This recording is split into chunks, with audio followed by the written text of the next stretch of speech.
골로새서 강의 23번째 시간입니다.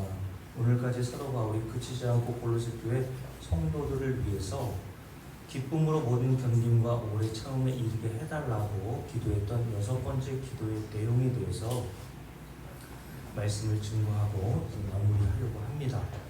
제가 이렇게 여러 주에 걸쳐서 한 본문, 이 짧은 본문을 심도 있게 여러분들께 증거해 드리는 이유는 진도를 빨리 나가는 것이 중요한 것이 아니라 진리에 대해서 하나라도 제대로 아는 것이 중요하다고 여기기 때문에 그렇습니다. 여러분들이 창세기부터 요한계시록까지 몇 번을 통독하고 얼마나 읽었느냐가 중요한 게 아니라 그 성경에 기록되어 있고 담겨있는 진리를 아는 것이 중요하다는 거예요. 그래서 사도 바울은 빌립보 교회 성도들에게 쓴 편지인 빌립보서 3장에서 이렇게 얘기했습니다. 잘 들어보세요. 끝으로 나의 형제들아 주 안에서 기뻐하라. 너희에게 같은 말을 쓰는 것이 내게는 수고로움이 없고 너희에게는 안전하니라 라고 얘기했습니다. 사도 바울이 이미 빌립보 교회 성도들에게 복음을 증거해서 빌립보 교회 성도들이 그 진리의 복음을 받아들이고 믿었단 말이에요. 그런데도 불구하고 빌립보서라고 하는 서신을 통하여서 같은 말, 같은 복음, 같은 진리를 증거하고자 이 서신을 보냈단 말이죠. 이렇게 하는 것이 뭐라고요? 너희에게는 안전하기 때문이라고 이야기를 했단 말입니다.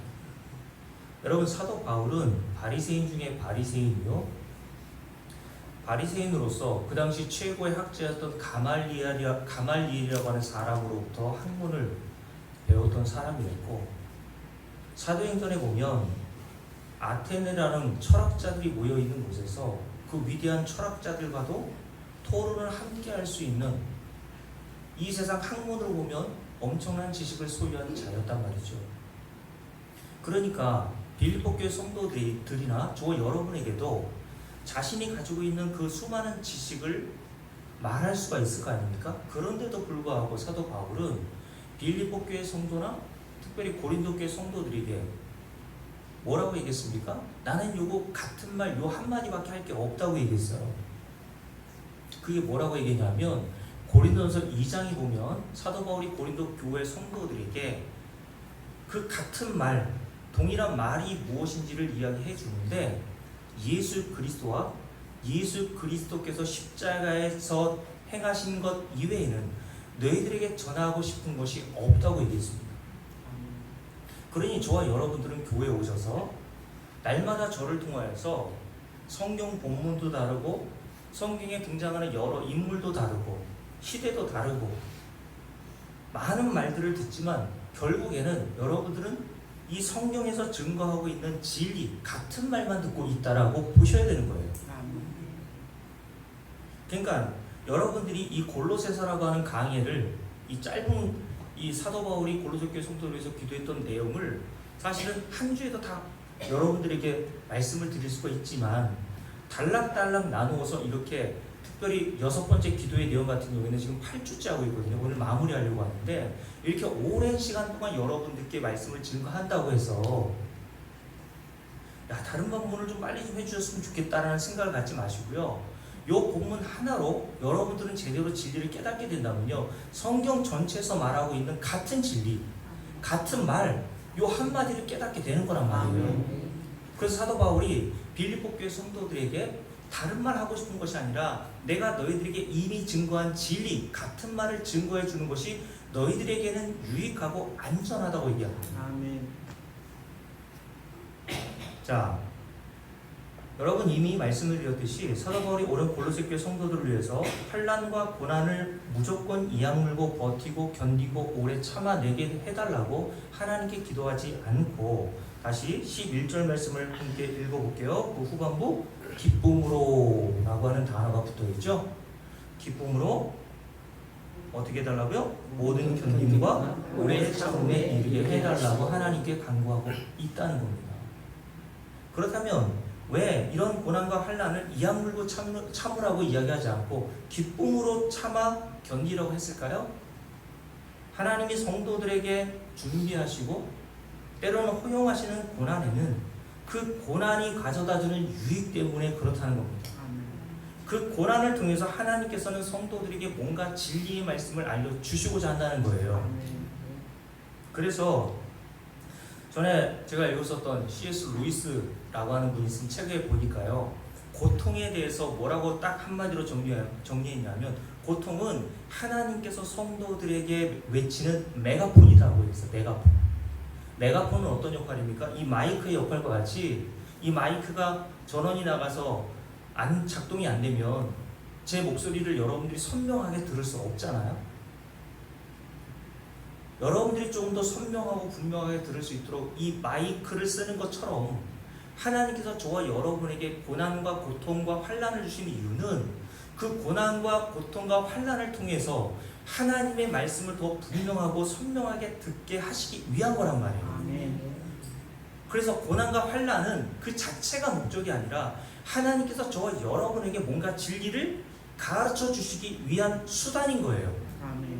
그래서 시편 119편에 보면 시편 기자가 이렇게 얘기했죠. 고난당한 것이 내게 유익이라 이로 말미암아 내가 주의 율례를, 하나님 말씀을 얘기하는 거예요. 즉 성경에 나타난 하나님의 뜻이 뭐고 진리가 무엇인지를 배우게 되었다라고 얘기했던 겁니다. 뭐를 통해서? 고난을 통해서. 그러니까 고난 당하기 전에는 하나님의 말씀의 진리가 어떠한지를 몰랐단 말이잖아요. 그래서 하나님은 애굽에서 구원해주신 자기 백성인 이스라엘을 늦어도 한 달이면 충분히 약속하신 가나안 땅으로 들어가게 하실 수도 있음에도 불구하고 환난과 고난의 상징이 광야로 그들을 인도해 들여 놓으시죠. 그리고 그 가나안 땅에 하루속히 이스라엘 백성들은 그곳을 지나서 하나님이 약속하신 젖과 꿀이 흐르는 가나안 땅으로 들어가고 싶었을 거 아닙니까? 그런데 하나님의 계획은 인간의 계획과 다르단 말이에요. 무려 이스라엘 백성들이 그 광야라는 곳에서 몇 년? 40일이었으면 좋았을 텐데 4년이면 그래도 참을 만한데 40년을 보내게 하셨단 말이에요. 제가 좀 전에 설교 소도에서 말씀드렸습니다. 하나님께서 이렇게 자기 백성들을 바로 가나안 땅에 들이시지 않고 무려 30년 동안 고난과 환난의 상징인 가나안이 아니라 광야에 머물게 하신 것은 그 고난이 가져다주는 유익이 있기 때문이라고 말씀을 드렸죠. 그 광야에서 하나님께서 자기 백성인 이스라엘 백성들에게 어떤 진리를 가르치고자 하셨단 말이에요. 그 진리를 가르치는 수단으로 가장 좋은 장소가 어디였다고요? 광야였단 말이에요. 환난과 고난의 장소인 그 광야에서만큼 이스라엘 백성들을 진리로 가르치기에 유익한 장소가 없었기에 하나님은 이스라엘 백성들을 원하지도 않고 빨리 그곳을 통과하고 싶은데도 불구하고 40년이라고 하는 긴 세월 동안 광야에서 머물게 하신 거예요. 그러면서 주님께서 가나안 땅에 들어가기 직전에 이제 40년이 다 흘렀습니다. 그리고 이제 가나안 땅에 곧 들어가 입성하기 직전이었던 이스라엘 백성들에게 하나님은 모세를 통해서 가나안 땅에서 40년을 보내게 하신 최종 목적에 대해서 이렇게 말씀하셨어요. 제가 읽어드릴게요. 내 조상들도 알지 못하던 만나를 광야에서 내게 먹이셨나니 이는 다 너를 낮추시며 너를 시험하사, 이 말씀이 중요해요. 마침내 결국에는 하나님께서 내게 복을 주려 하심이었다라고 얘기했어요. 고생 그 자체가 목적이 아니라, 고난과 환난 그 자체가 목적이 아니라 하나님께서는 그 고난과 환난을 통해서 마침내 그들에게 뭘 주시길 원했어요? 복을 주시길 원했어요. 하나님은 우리에게 복 주시길 원하십니다. 저한테 하도 속아가지고 이제 아멘도 안 하잖아요. 우리가 원하는 복은 아니라는 사실을 여러분들 이미 알고 있잖아요. 그죠? 오늘도 우리가 생각하고 우리가 기대하는 복은 아닐 거야. 맞아요. 우리가 좋아하고 우리가 기대할 만한 복을 얘기해주면 사람들은 아멘 아멘 하죠. 그게 인간의 본성이란 말입니다. 근데 하나님께서는요, 자기 백성들에게 이 세상이 알지도 못하고 기대하지도 못하고 이해할 수도 없는 복을 예비해 두셨고, 그 예비해 두신 복을 주시기 위해서 광야라는 곳에 그들을 들여 보내셨단 말이에요. 아멘. 그래서 주님께서 어떻게 하셨다고요? 그 복을 주기 위해서 그들을 낮추시고 그들을 시험하셔서 마침내 복을 주려 하심이었다 라고 말씀을 했습니다. 다시 말씀드립니다. 여기서 말하는 복이라는 것은 이 세상 사람들이 대부분 기대하고 좋아하고 추구하는 잘 먹고 잘 살고 장수하고 자식들이 공부 잘하여 성공하는 복을 의미하는 게 아닙니다. 만약 여러분들이 이런 세상의 복을 하나님이 주실 것으로 기대하고 우리 교회에 나왔다면, 그런 복을 받는 방법을 배우기 위해서 교회에 나왔다면, 여러분들은 제가 증거하는 복음을 들고 어지간히 낙심하고 실망하게 될 겁니다. 그래서 전에 말씀드렸던 그 대전에서 어떤 권사님 한 분이 그랬다고 했다고 얘기를 드렸잖아요. 오랫동안 신앙생활 일하는 거를 했다고 하는 그 권사님, 여자 권사님 한 분이 돌아가실 때 자녀들을 모아놓고 했던 말이 뭐라 그랬어요? 얘들아, 지금까지 예수 믿어보니까 예수 믿어봐야 소용 하나도 없더라. 그게 유언이에요. 그게 왜 그런 말을 하겠습니까? 교회에서 예수 믿으면 만사형통하고 건강해지고 자식들로 잘 된다라고 하는 말을 듣고 교회 생활했더니 말짱 뭐예요? 도루묵이더라. 그러니까 너희들은 예수 믿어봐야 이 세상에서 어떤 덕이 없고 어떤 혜택도 얻지 못하니까 나처럼 허송세월 보내지 말고 예수 믿지 말라니. 그분이 정말 예수라는 분을 알고 성경에서 말하는 진리를 알았을까요? 몰랐으니까 그런 말을 하겠죠. 그러니 여러분, 하나님께서 지금 당신의 백성인 이스라엘 백성들을 고난과 환난의 상징인 광야로 인도하시고 마침내 주시려고 했던 복이라는 것은 시편 119편 기자가 이미 얘기했던 것처럼 고난을 당함으로 유익을 얻은 게 뭐였어요? 그 율법, 하나님의 말씀을 통해서 그 말씀이 증거하고 있는 진리가 무엇인지를 깨닫게 되었다는 것과 같은 그 복을 우리에게 주시겠다는 거예요. 그렇다면 하나님께서 진리를 깨닫게 하시기 위해서 이스라엘 백성들을 광야로 인도하셨다면 지금 하나님의 백성인 성도들을 어디로 인도하십니까? 교회로 인도하십니다. 교회로 인도하신단 말이죠. 왜요? 그 진리를 배울 수 있는 곳은 교회밖에 없어요. 왜요? 교회에서는 뭘 가지고 여러분들께 말씀을 증거합니까? 진리를 증거해요? 이 하나님의 말씀, 이 하나님 말씀 뭐라 그랬어요? 진리라 그랬잖아요. 그러니까 교회 이외에는 진리를 들을 수 있는 곳이 없기에 하나님은 자신의 백성들을 어디로 인도하세요? 교회로 인도하신단 말이에요. 그래서 스데반 집사가 순교하기 직전에 기록했던 사도행전 7장을 한번 보실까요? 사도행전 7장을 한번 보세요. 이 단어는 굉장히 중요한 단어이기 때문에 한번 보세요. 사도행전 7장 한번 보십시오. 자, 눈으로 직접 확인할 필요가 있는 겁니다. 사도행전 7장.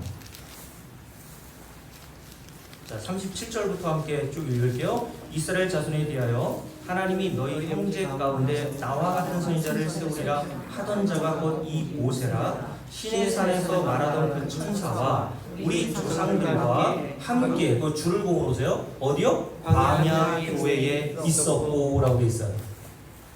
여러분, 이스라엘 백성들이 환난과 고난의 상징이었던 광야라는 곳에서 40년 동안 머물렀는데 그 광야를 스데반 집사가 뭐로 표현합니까? 교회라고 얘기했어요. 교회. 광야 교회. 그러니 제가 좀 전에 말씀드린 것처럼 하나님의 백성들은요, 반드시 이 광야 교회라는 곳에 오게 하셔서 하나님이 가르치고자 하시는 진리를 배우게 하신단 말이에요. 그래서 저와 여러분들이 그 진리를 배우고자 이 광야교회에 나온 겁니다.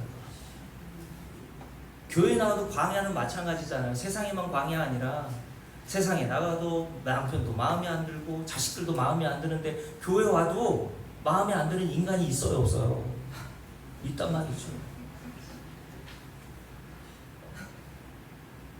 그 광야 같은 세상, 교회 안으로 불러들이셔서 하나님께서는 저와 여러분에게 뭘 하신다고요? 복을 주려 하십니다.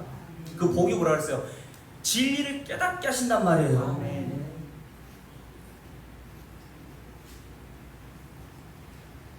이렇게 진리를 깨닫게 하신 후에 하나님께서는 40년 생활을 거치고 나게 하셔서 하나님이 약속하신 가나안 땅으로 자기 백성들을 들여보내신 것처럼 저와 여러분들은 이 교회, 광야라고 하는 교회에 오게 하셔서 목사의 입을 통해서 진리를 깨닫게 하시고 진리를 깨달은 하나님의 백성들만 때가 되면 어디로 인도하세요? 하나님 나라로 인도하시는 거예요.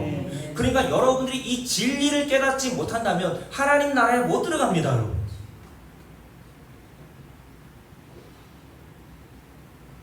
그래서 하나님은 하나님 나라에 들어가기 전에 저와 여러분 반드시 하나님의 백성은 교회로 불러오게 하셔서 이 진리를 깨닫게 하세요. 그 진리가 뭡니까? 첫 번째, 제가 두 가지 진리에 대해서 말씀드렸는데 정리하는 거예요. 첫 번째 진리가 뭐냐면, 먼저 하나님께서는 광야라는 현장에 이스라엘 백성들을 도려 보내셔서 마라와 같은 쓴물을 만나게 하시고 여러 환난과 고난을 만나게 하시죠. 그리고 시내산에서 모세를 통하여서 율법을 주셔서 시험하신단 말이에요. 그래서 우리가 좀 전에 신명기 말씀을 읽었던 것처럼 하나님께서 너를 시험하사 마침내 네게 복을 주려 하신다라고 하는 말씀이 기록되어 있는 거예요. 하나님은 저와 여러분을 시험하신단 말이에요. 뭐 하기 위해서? 복을 주시기 위해서. 그렇죠? 이스라엘 백성도 광야에서 시험받았단 말이에요. 여러 가지 환경과 고난이라고 하는 것을 통해서 시험받았고요. 특별히 모세를 통해서 주신 하나님의 율법으로 시험받았습니다. 제가 구체적으로 지난주인가요? 말씀을 드렸잖아요. 출애굽기 16장에 보면 하나님께서 만나를 주실 때 세 가지 그 말 일에 대해서 명령하셨죠. 어떤 명령? 첫 번째, 먹을 만큼만 거둬. 하나님께서 그 한 오멜이라고 하는 양까지 정해주셨어요. 두 번째, 아침까지 남겨두지 마. 세 번째, 안식일 날은 거두러 나가지 마. 왜냐하면 안식일 전에 너희들이 안식일 날 굶지 않도록 2배로 줄 테니까 거두러 나가지 마.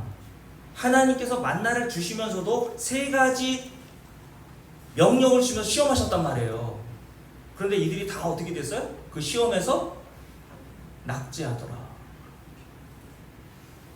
먹을 만큼 거두라 그랬더니 자기가 먹고도 남을 만큼 양식을 거둬서 아침까지 남겨두었어요. 안식일 전에 2배로 준다고 하셨음에도 불구하고 그 약속을 믿지 못하여서 안식일 날도 만나를 거두러 나간 자들이 있단 말이에요. 여러분, 그러니까 광야 40년 이스라엘 전 역사는 이스라엘 백성들의 뭘 드러내줍니까? 너희들의 실력이 그 정도라는 거예요. 너희들이 얼마나 믿음 없는지를 하나님께서 광야에서 이스라엘 백성들을 그의 실상을 드러내셨단 말이죠.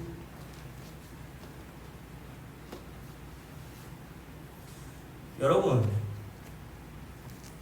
우리도 마찬가지입니다. 사람은 언제 알아봅니까? 좋을 때 알아보는 게 아니라 어려울 때 알아보는 거예요. 좋을 때는 누구나 다 좋을 수 있어요. 그런데 사람이 어려움을 당하고 환난을 당하면 그 사람의 본색이 드러나죠.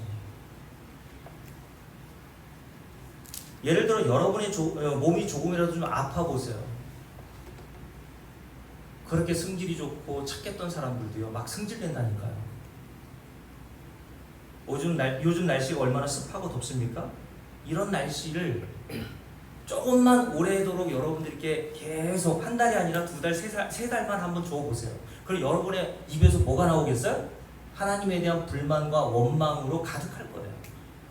그게 이스라엘 백성들에게 나왔던 거 아닙니까? 40년 동안 했던 일이잖아요. 그러므로 하나님께서 이 광야 같은 세상에서 저와 여러분을 살게 하시면서 뭘 드러내시는 거예요? 너는 하나님 나라에 들어갈 자격이나 실력이 안 된다는 것을 보여주시는 거예요.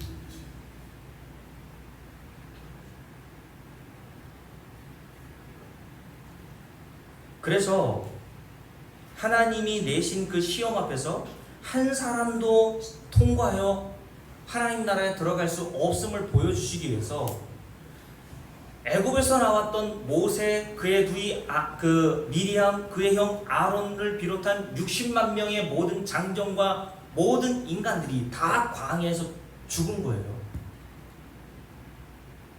여러분, 이것은 모형이라고 그랬습니다. 모세가 지옥에 갔고 아론과 미리암이 지옥에 갔고 이스라엘 전 인간이 다 지옥에 갔다는 얘기가 아니에요. 모세는 하나님 나라에 들어갔죠, 당연히. 그런데 왜 그런 모세가 하나님이 약속하신 가나안 땅에 들어가지 못하고 광야에서 죽습니까? 미리암도 아론도 다 광야에서 죽잖아요. 왜 죽은 거예요? 이스라엘 민족 모든 민족보다 모세가 온유함이 가장 승하였더라. 민수기의 말씀이죠. 여러분 마태복음 5장에 보면 주님께서 팔복에 대한 말씀하시면서 온유한 자는 복이 있나니 어떤 복을 받는다 그랬어요? 땅을 기업으로 받을 거라 그랬잖아요. 다시요. 하나님께서 예수 그리스도의 입을 통해서 팔복 중에 온유한 자는 복이 있다라고 말씀하시면서 그 온유한 자만 하나님으로부터 땅을 차지하게 될 거라고 말씀하셨어요. 그렇다면 이스라엘 백성 가운데 혹은 이 세상 모든 민족 가운데 가장 온유함이 탁월했던 모세가 하나님이 약속하신 땅인 가나안 땅에 들어가지 못하고 광야에서 죽었다는 건 뭡니까? 모세도 못 들어갔는데 너희들이 어떻게 너희 실력으로 하나님 나라 들어갈 수 있겠느냐라고 물으시는 거예요.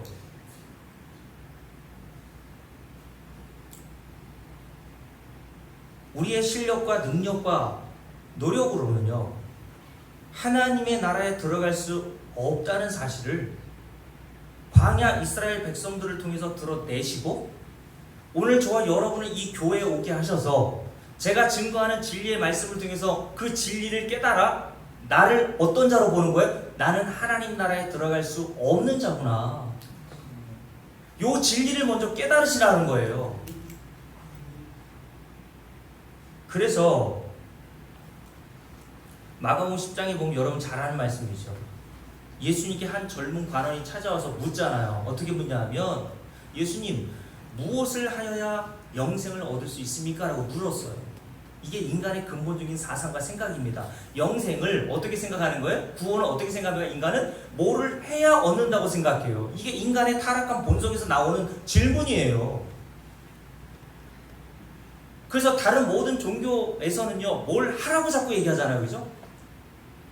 제가 어떤 분하고 어제 잠깐 얘기하면서 그런 얘기 드렸는데 근데 교회에 나왔더니 교회에서도 뭘 자꾸 하래요. 요거 하면 구원, 요거 안 하면 구원에서 탈락, 요거 하면 복 받고 요거 하면 저주 받고 이런 식으로 우리가 교회에서 배우지 않았습니까? 그러니 이 젊은 관원도 영생을 얻는 것이라는 것은 인간이 뭐를 해야 얻는다고 생각한 거예요. 그래서 예수님께 뭘 해야 영생을 얻죠 주님? 그때 예수님께서 뭐라고 대답하시죠? 너 계명 알잖아. 어떤 계명이요? 야 너 10계명 달달달 외우고 다니잖아. 5번째부터 10번째 계명 뭐예요? 여러분들 그 정도도 못 외우고 다니시죠? 부살, 간도, 거탐 이렇게 저는 외우거든요. 부모에게 공경해, 살인하지 마, 부살, 간음하지 마, 부살, 도둑질하지 마, 거짓말하지 마.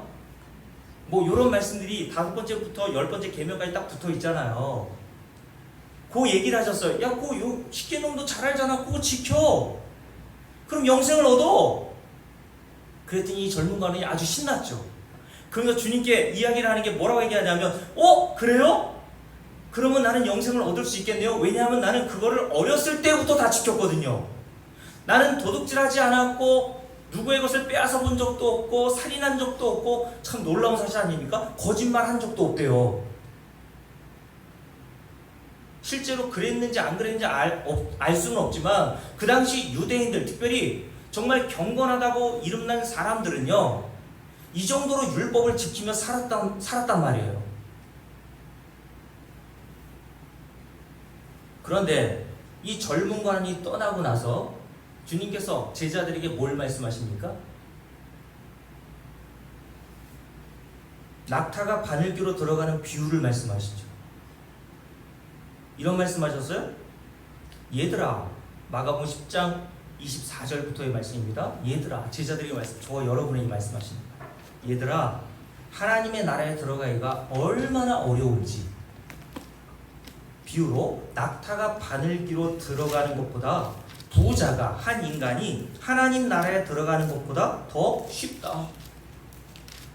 그러면 하나님 나라에 들어가는 것이 인간의 능력과 힘으로 된다는 얘기예요? 안 된다는 얘기예요? 안 된다는 얘기예요. 불가능하다는 얘기입니다. 그래서 영어 성경에 보면요 This is impossible이라고 그랬어요. 그건 불가능한 일이야. 여러분 하나님께서 진리의 말씀을 통해서 먼저 저와 여러분을 교회에 불러놓고 뭘 가르치십니까? 인간의 능력과 수고와 땀으로는 영생이나 구원이나 하나님 나라에 들어가는 것이 불가능하다는 사실을 깨닫게 하십니다.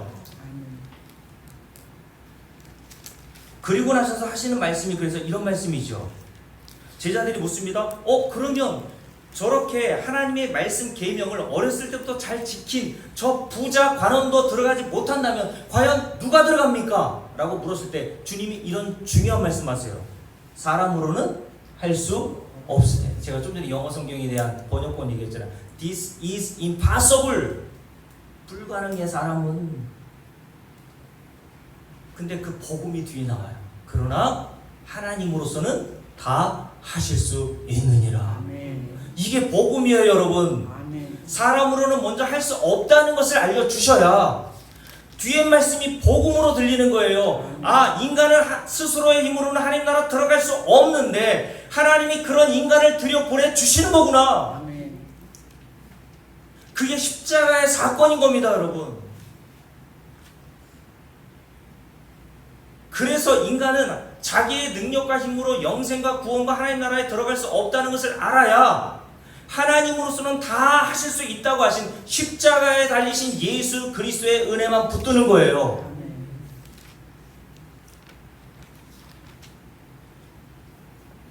그러면 왜 사람으로는 하나님의 율법을 다 지켜 영생이나 구원이나 하나님 나라에 들어가는 것이 불가능합니까? 야고보서 2장을 볼게요. 중요한 말씀이니까 야고보서 2장 한번 보세요. 여러분 성경에 보면 이런 말씀도 제대로 이렇게 눈에 안 띄는 구절들이 있잖아요. 그죠? 근데 야고보서 2장 이 말씀은요 굉장히 중요한 말씀이거든요. 야고보서 2장 한번 보세요. 히브리서 그 다음에 야고보서가 있죠. 야고보서 2장 9절과 10절입니다. 함께 읽겠습니다. 만일 너희가 사람을 차별해야 되면 죄를 짓는 것이니 율법이 너희를 범법자로 정죄하리라. 자, 줄을 보세요. 누구든지 온 율법을 지키다가 그 하나를 범하면 어떤 자가 되는 거예요? 모두 범한 자가 된다라고 얘기했습니다. 다시요. 하나님이 주신 율법이라는 게 있잖아요. 그죠? 유대인들은 613가지라고 정의했단 말이에요. 근데 그 613가지나 되는 율법에서 단 하나라도 어기면 어떤 자가 된다고요? 그 율법 전체를 어긴 자로 하나님이 판단하신다는 거예요. 그러면 하나님으로부터 스스로의 힘과 능력으로 영생과 구원과 하나님 나라 들어가려고 한다면 하나님이 요구하시는 수준으로 완벽하고 완전하게 다 지키라는 거예요. 몇 가지 지켰다고 그거 지킨 것으로 하나님 나라 들어가겠거니 생각하지 말고 네가 네 힘과 능력으로 그 하나님 주신 율법을 다 지켜 하나님 나라 들어가려고 한다면 하나님이 요구하시는 수준, 마음을 다하고 뜻을 다하고 힘을 다해요. 그냥 하나님 사랑하면 안 돼요. 마음을 다하고 뜻을 다하고 힘을 다해요. 누굴 사랑하래요? 주 너의 하나님을 사랑하고. 내 이웃을 어떻게 사랑하래요? 내 몸과 같이 사랑하라. 이게 율법을 딱 압축한 내용이잖아요. 너 요거 완벽하게 해. 그럼 너 네 스스로 하나님 나라 들어갈 수 있어. 근데 태어날 때부터 죽을 때까지 조금이라도 하나님의 수준에서 요구하는 그 수준에서 벗어나서 그 율법대로 행하지 않는다면 너는 하나님으로부터 율법을 어긴 자로 판단되어 저주받을 자야. 다시요. 10절 말씀. 누구든지 온 율법을 지키다가 그 하나를 범하면 어떤 자가 된다고요? 그 하나를 범한 자가 아니라 그 율법 전체를 범한 자가 된다라고 말씀하셨습니다. 왜 이 말씀하셨을까요? 여러분 100개 중에 율법을 99개 지킨 사람이 있어요. 우리 손유고사님이 100개 중에 99개를 지켰고 그 뒤에 앉아 계신 강정욱 장로님은 장로인데도 불구하고 100개 중에 10개밖에 못 지켰네요. 하나님 나라 누가 들어갑니까? 둘 중에 누가 들어가요? 못 들어가요. 둘 다 못 들어가요. 그 얘기를 지금 하고 있는 거예요.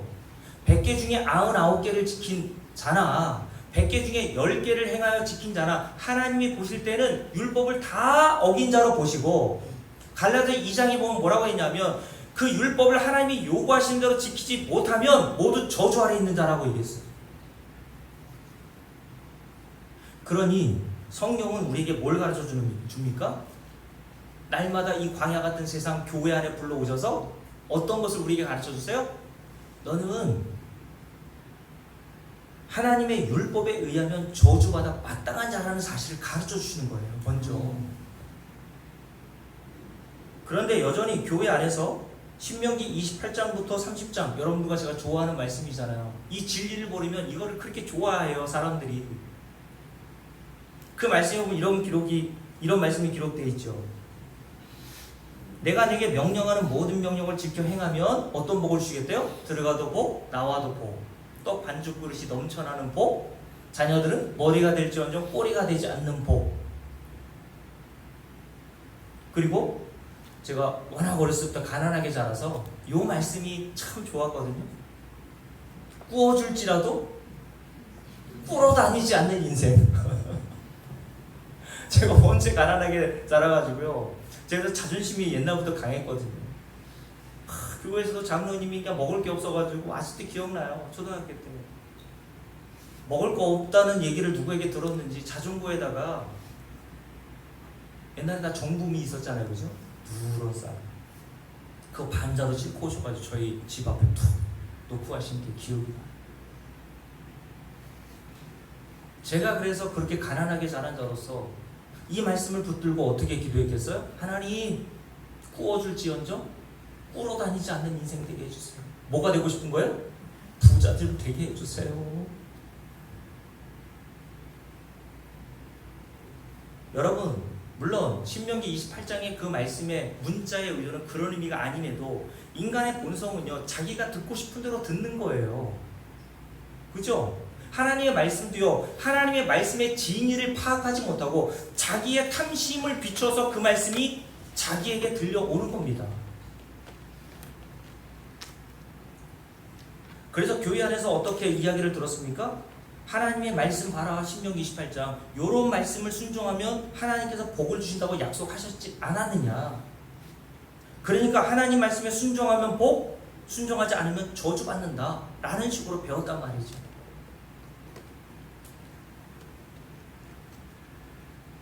이 말이 무슨 뜻입니까? 피조물인 인간이 스스로 노력하고 땀 흘려 일하면 얼마든지 하나님으로부터 그 대가로 보상을 받아 영생도 얻을 수 있고 복도 얻을 수 있다고 하는 거예요. 지금도 여전히 교회에서 이런 가르침들이 많이 있다고 말씀드렸어요. 제가 얼마 전에 유튜브 영상을 보니까 요즘 인지도가 꽤나 높은 한 여자 목사님이 설교하시면서 가계에 흐르는 저주가 있다고 얘기하시더라고요. 여러분, 이건 복음 아닙니다. 가계에 흐르는 무슨 저주가 있어요. 그러면 가계에 흐르는 저주가 있다고 하시면서 그 예로 암에 잘 걸리는 가문들이 있다는 거예요. 암에 잘 걸리는 가문들. 근데 그 암에 잘 걸리는 가문들을 추적하여서 뭐 연구했는지 자기가 어떻게 조사해봤는지 모르겠는데, 조사해봤더니 그 이유가 암에 잘 걸리는 가문 그 조상 대대로 우상 숭배하거나 조상들에게 제사를 지내온 일들이 많았다고 얘기합니다. 그 결과로 그 집안이 암이 떠나지 않는다는 거예요. 그러면서 그 암이라고 하는 저주에서 네가 해결받고 떠나게 돼, 그 저주에서 해결을 받으려면 당장 제사 지내는 제사를 멈추고 우상 숭배했던 그 죄에서 회개하라고 이야기합니다. 저는 여러분, 이분이 성경에서 말씀하고 있는 우상 숭배, 진짜 우상 숭배가 뭔 줄도 모른다고 봐요. 왜냐하면 골로새서 한번 볼까요? 골로새서 3장을 한번 보십시오. 골로새서 3장 한번 보세요. 오늘 우리가 살펴보고 있는 골로새서 3장입니다.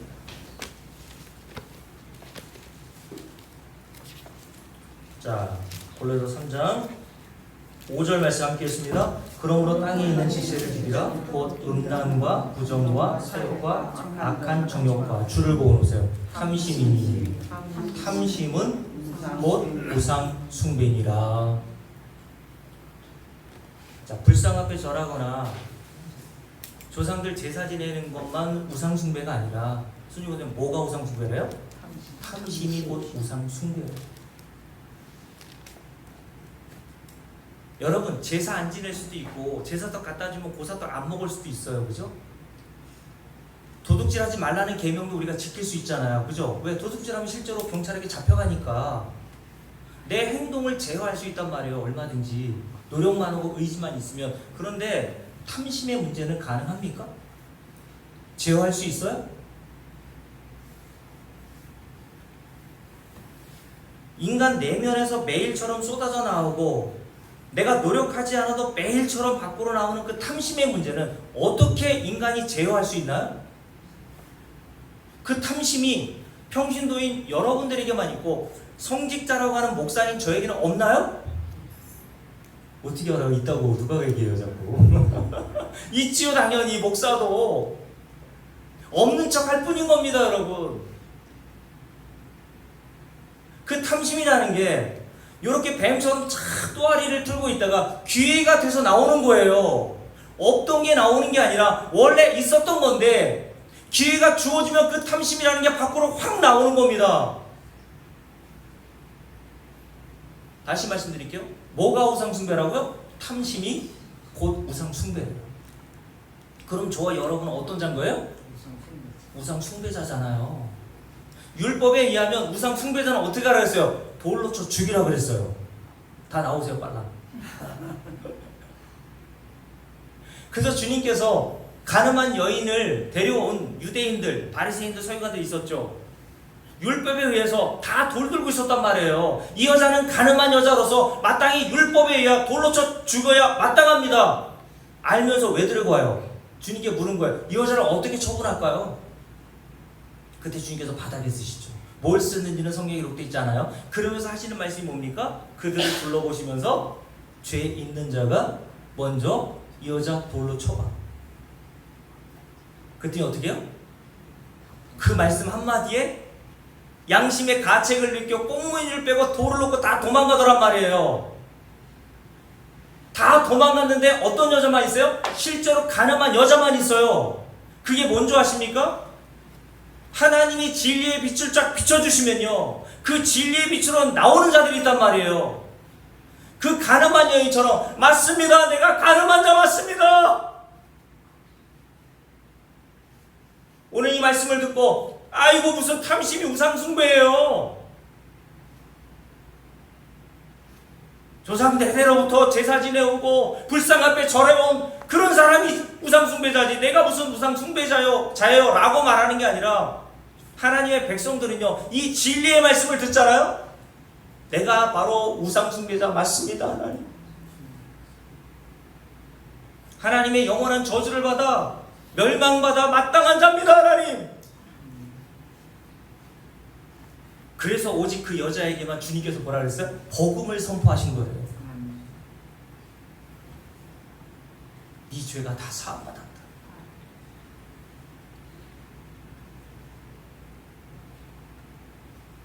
그 여자만 예수 곁에 머물러 있었던 겁니다. 여러분, 진리가 선포되면요 모든 사람이 진리를 듣는 게 아니에요. 오직 하나님께서 자기 백성으로 삼으신 자들만 진리가 들려오잖아요. 아멘. 그러면 그 진리를 듣고 내가 우상숭배자요, 내가 가늠한 자요, 내가 살인한 자요, 내가 영원히 하나님 나라에 들어갈 수 없는 자임을 깨닫고 예수 붙드는 겁니다. 그래서 아멘. 예수님께서만이 나의 소망이시군요.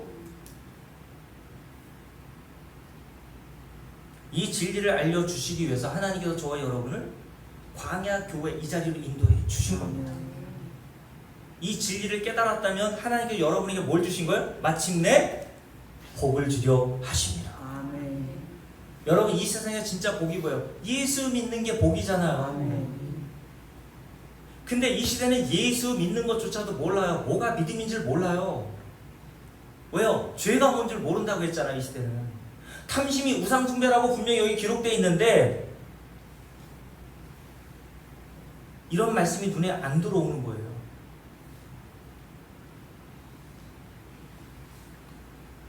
그러니 여러분, 다시 말씀드릴게요. 무엇을 하여 복을 받자, 이런 가르침은요 주님께서 뭐라고 하셨다고요? 마가복음 10장에서 젊은 간원에게 사람으로는 할 수 있다 그랬어요? 없다 그랬어요? 할 수 없어! 이 말씀을 정령으로 부정하는 겁니다. 네 노력으로 진짜 하나님이 주시는 복을 얻어낼 수 있어? 사람으로는 할 수 없다니까? 그리고 진리가 선포되는 거, 복음이 선포되는 거예요. 그러나 하나님이 너를 위해서 다 행해주셨어. 그게 십자가란 말이에요. 그 진리를 배우러 교회에 오는 거예요, 우리는 여러분. 그 진리가 선포되는 것만 교회입니다. 그 진리를 선포하지 않고 다른 거를 선포하는 것은 교회가 아닌 거예요. 왜요? 교회는 뭐라 그랬어요? 하나님의 집은, 사도 바울이 디모데에게 있잖아요. 하나님의 집, 성전, 교회는 진리의 기둥과 터라고 얘기했어요.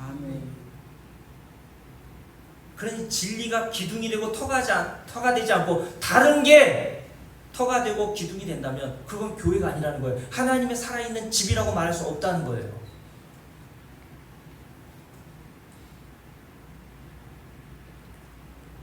그래서 여러분, 이런 가르침 있잖아요. 무엇을 하여야 복을 받고 무엇을 하여 영생을 받자라는 식으로 가르쳤던 것은 오늘 내일 어제 이야기가 아니라 이미 예수님 시대부터 있었던 얘기예요. 왜냐하면 그 당시 바리새인과 서기관들과 대제사장들이요, 율법을 가리켜 그렇게 가르쳤거든요. 이걸 행하면 복받아, 요거 안 하면 너 저주받아 라고 가르쳐 왔어요.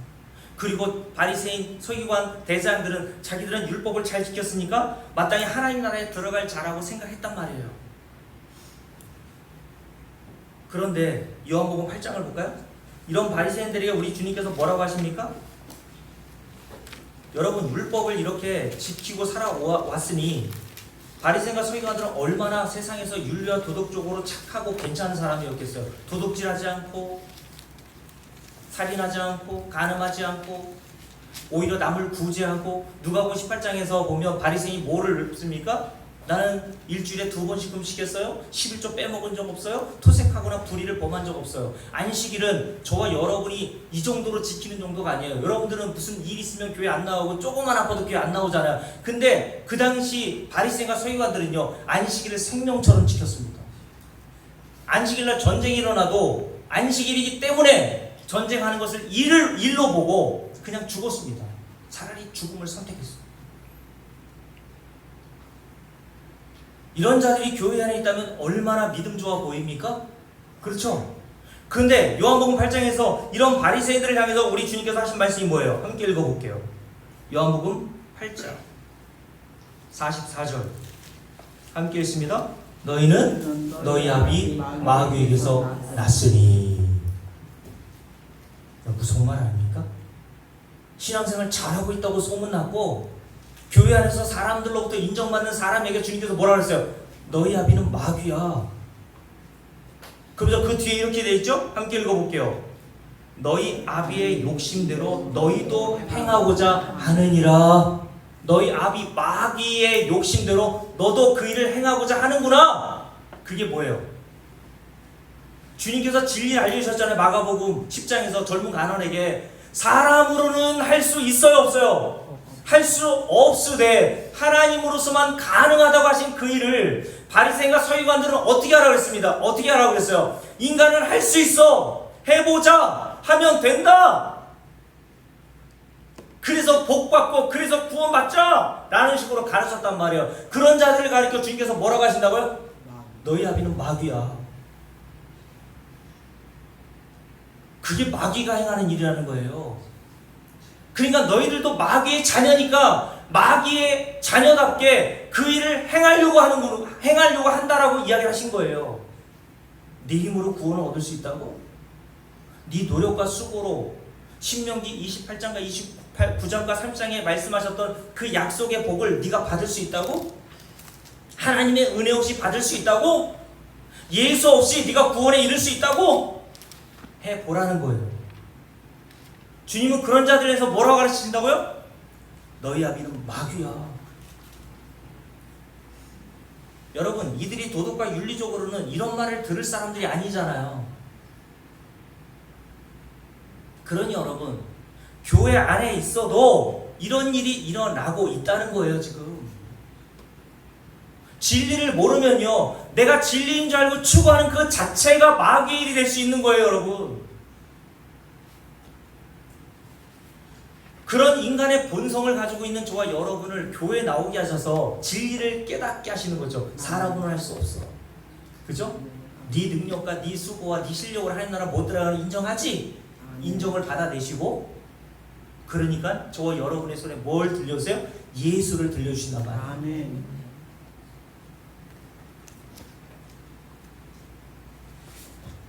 이 진리를 깨닫게 하시려고 하나님께서 오늘 저와 여러분을 이 교회, 광야 교회로 인도하신 줄로 믿습니다. 아멘.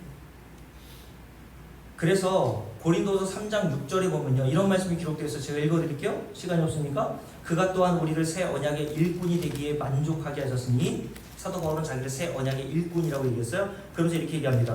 율법 조문으로 하지 아니하고 오직 영으로 함이니, 율법 조문은 죽이는 것이요. 잘 들으세요. 율법 조문은 죽이는 것이요, 영은 살리는 것이니라. 이 부분을 어떻게 공동번역에서 번역했느냐면 이렇게 번역했습니다. 잘 들어보세요. 우리로 하여금 당신의 새로운 계약을 이행하게 하셨을 따름입니다. 이 계약은 문자로 된 것이 아니고 성령으로 된 것입니다. 하나님 말씀 말이에요. 그러면서 이런 말씀합니다. 문자는 사람을 죽이고 성령은 사람을 살립니다. 아멘. 이게 무슨 말 같아요, 여러분? 성경을 읽는 그들의 문자, 그 문자가 담아놓고 있는 하나님의 진리를 깨닫지 못하고, 제가 예를 들어서 말씀드렸던 것처럼 신명기 28장에 요렇게 행하면 복을 받는다고 했으니까 요렇게 행해 봐라고 얘기하는 게 문자로 사람을 죽이는 거예요. 문자로 사람을 죽이고 영은, 성령이 임한 사람은 그렇게 안 받으린단 말입니다.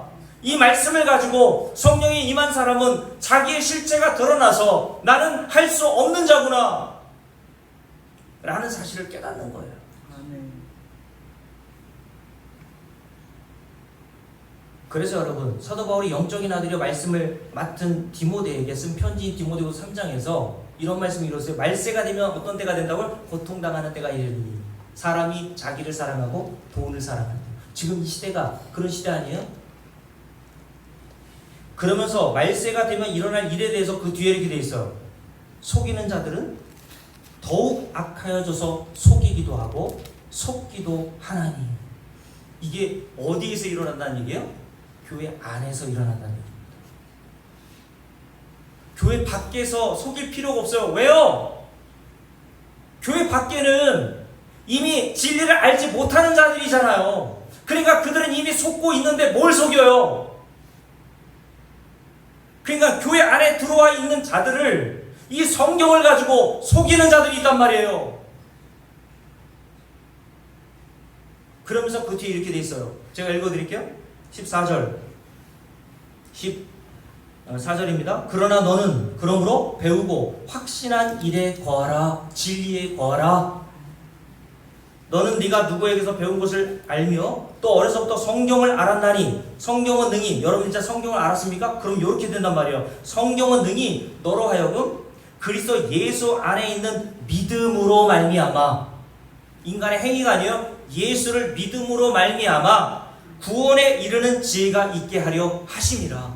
성경은 요거 하나 기록해 있는 거예요. 제가 설교 서두에서 말씀드렸잖아요. 같은 말, 같은 복음, 같은 진리, 성경 전체는 요거 하나 딱 들어있는 거예요.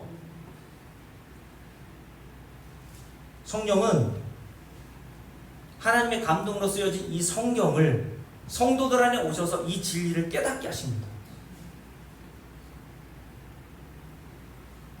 그래서 성도들은요, 이 진리를 깨닫게 돼요. 1세대 광야 모든 60만, 그리고 모세와 아론과 미리암이 다 죽었다고 했잖아요. 그러면 2세대, 그들이 낳은 자식들은 가나안 땅에 들어가게 되었잖아요. 그러면 2세대인 광야 이스라엘 백성들은 어떻게 가나안 땅에 들어갔나요? 이스라엘 백성들이? 손님 고사님? 1세대 조상들보다 좀 나아서 들어간 거예요? 성경에 보면요, 2세대 자손들도요, 자기 조상들이 1세대 광야 백성들과 다를 바 없는 범죄를 저질렀다고 얘기해요. 그런데도 불구하고 하나님은 그들을 가나안 땅으로 들여 보내주시죠. 아니 자격과 실력과 조건이 안 되는 1세대 광야 조상들과 다를 바 없는 자들인데 왜 1세대들은 광야에서 죽이시고 왜 이들은 가나안 땅에 들여 보내놓으시냐는 거예요. 뭘 진리를 깨닫게 하시는 겁니까? 이들이 하나님이 약속하신 가나안 땅에 들어가게 된 이유는 이들이 실력과 이들이 수준이 괜찮아서가 아니라 하나님의 전적인 은혜라고 하는 진리를 가르쳐 주시는 거예요. 너희들은 다 광야에서 죽고 저주받아 마땅하지만 그런 자들을 하나님께서 가나안 땅 하나님 나라로 들여보내주시고 영생을 주시고 구원을 주시고 하늘에 속한 신령한 복이라고 했던 에베소 1장의 말씀, 그 복을 다 주신 것은 너희들이 받을 자격이 있어서가 아니라 자격이 없는데 하나님이 은혜로 너에게 거저 주신 거라는 얘기예요. 아멘. 거저 주신 것을 두자로 뭐라고 한다? 은혜라고 합니다. 다시요. 하나님이 내가 일한 것이 없고 자격도 안 되고 실력도 안 되는데 거저 주신 것을 두자로 뭐라고 한다? 은혜라고 한다. 그러니 하나님께서 자격과 실력이 안 되는 2세대 광야 이스라엘 백성들을 하나님이 약속하신 가나안 땅으로 들여 보내주신 것은 이유는 딱 한 가지예요. 하나님의 절대적인 은혜였습니다. 아멘. 이것을 깨달아 먹으라고 하나님께서 광야 이스라엘 백성들을 통해 우리에게 보여주신단 말이에요. 여러분들을 우리 교회에 오게 하셔서 이 진리를 배우게 하신단 말이에요. 이 진리를 여러분들이 배웠지 않습니까? 그게 하나님께서 광야 이스라엘 백성에 약속하셨던 너희를 낮추시고, 이게 낮추는 거예요. 어떤 게 낮추는 겁니까? 나는 실력과 자격이 안 돼요 주님. 너희를 시험하사 내가 하나님 나라에 들어갈 수 없는 믿음이 없는 자라는 사실이 폭로되어서 하나님의 은혜 위에는 나는 소망이 없구나. 그걸 깨닫는 것을 뭐라고 한다고요? 복을 주신 거라고 얘기하는 거예요. 하나님이 여러분에게 그런 복을 주신 건 맞습니까? 그래서요, 이런 복을 받은 자들이요, 에베소서 1장 3절부터 6절에 사도 바울이 이렇게 얘기했죠. 자, 에베소서 1장 한번 볼까요? 에베소서 1장을 보세요. 에베소 1장. 에베소서도 골로새서와 같이 사도 바울이 감옥에 있을 때에 쓴 서신, 옥중 서신입니다. 그런데 감옥에서 억울하게 갇혀있는 신세가 된 바울의 입에서 뭐가 나와요? 찬송이 나와요.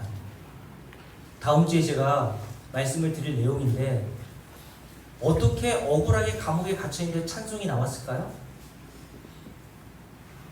하늘에 속한 신령한 복을 받았기 때문이라고 3절에서 얘기하죠. 함께 읽어봅니다. 함께 읽을게요. 찬송하리로다 하나님 곧 우리 주 예수 그리스도의 아버지께서 그리스도 안에서 하늘에 속한 모든 신령한 복을 우리에게 주시되. 아멘. 아멘. 하늘에 속한 신령한 복이라고 왜 그랬을까요? 하늘에 속한 신령한 자들만 알아들을 수 있는 복이라는 얘기예요. 아멘. 그래서 교회에 와서 이런 복을 얘기하면요, 하늘에 속한 신령한 복을 얻지 못한 자들은요, 답답하여 견딜 수가 없는 거죠. 내가 원하는 복이 아니니까. 근데 이 복을 아는 자들은요, 사도 바울처럼 뭐가 나와요? 3절에 찬송이 나와요. 아멘. 찬송하리로다. 왜 찬송이 나올까요? 이 하늘에 속한 모든 신령한 복은 어떻게 얻은 거라서? 내 실력과 내 노력과 내 힘쓰므로 얻은 거예요? 함께 읽어볼게요. 6절 말씀 읽습니다. 이는 그가 사랑하시는 자 안에서, 예수 안에서, 예수 때문에, 이런 얘기예요. 예수로 말미암아 주를 거놓으세요. 우리에게 어떻게 주셨다고요? 우리에게 주를 빡빡 거놓으세요. 우리에게 거저 주시는 바. 이걸 두자로 뭐라고 한다고요? 은혜라고 한다고 그랬잖아요. 하늘에 속한 신령한 모든 복을 하나님이 택하신 성도들에게 어떻게 주셨대요? 손님 권사님, 권사님에게 어떻게 주셨대요? 일한 대가, 내가 행한 행위를 보고 주신 거예요? 거저 주시되. 거저 주셨으니까 그 거저 받은 자들은 뭐를 하게 됩니까? 그 뒤에 그의 은혜를, 영광을 찬송하게 된단 말이에요. 이게 신앙생활인 거예요. 억지로 하라고 해서 목사가 하는 일을 억지로 하는 게 신앙생활 아닙니다, 여러분. 요 은혜를 깨닫고 신앙생활 하란 말이에요. 요 은혜를 깨닫고 헌금도 하고, 요 은혜를 깨닫고 교회에 무슨 봉사도 하란 말이죠.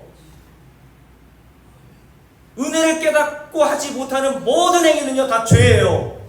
왜요? 로마서 14장에 뭐라 그랬습니까? 믿음으로 행하지 않는 모든 게 다 뭐라 그랬어요? 죄라고 그랬어요.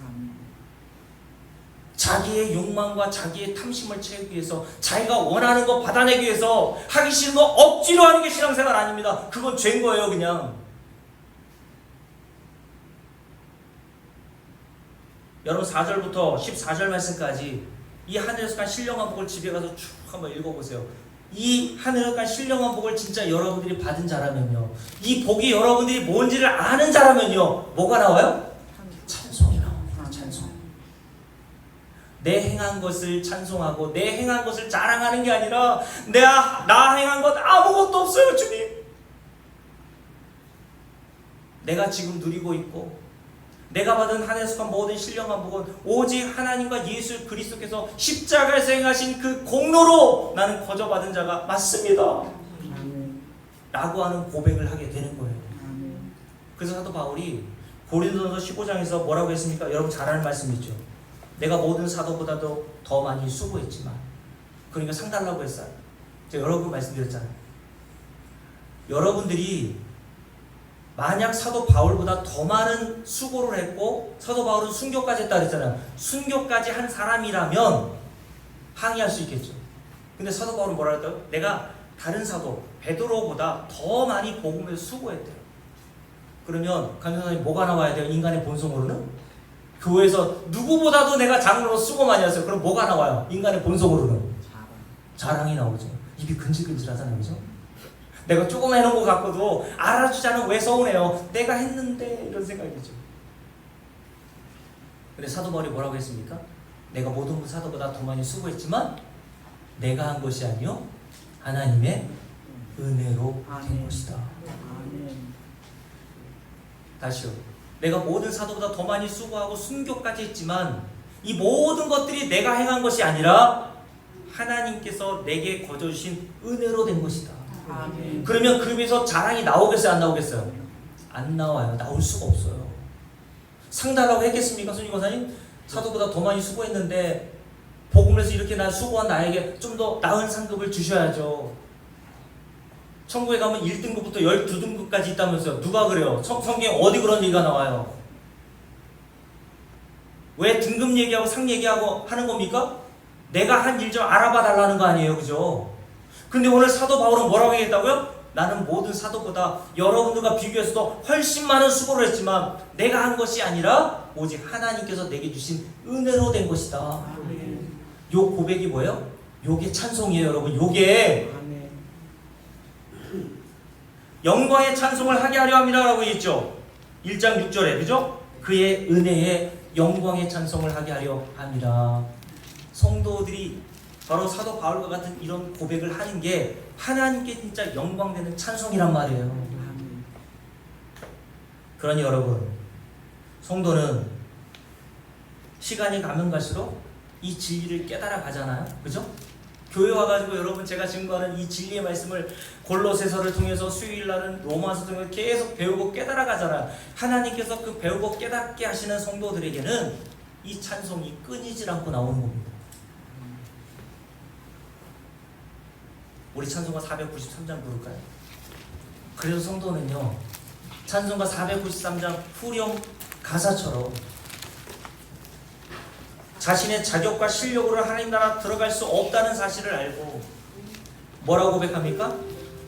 나는 부족하여도 그런 영접하실 하나님 우리 주 예수 그리스도가 계시다는 사실을 알고 나의 자랑은 다 삭제되고 하나님과 예수가 행하신 그 일만 찬송하게 되는 거예요.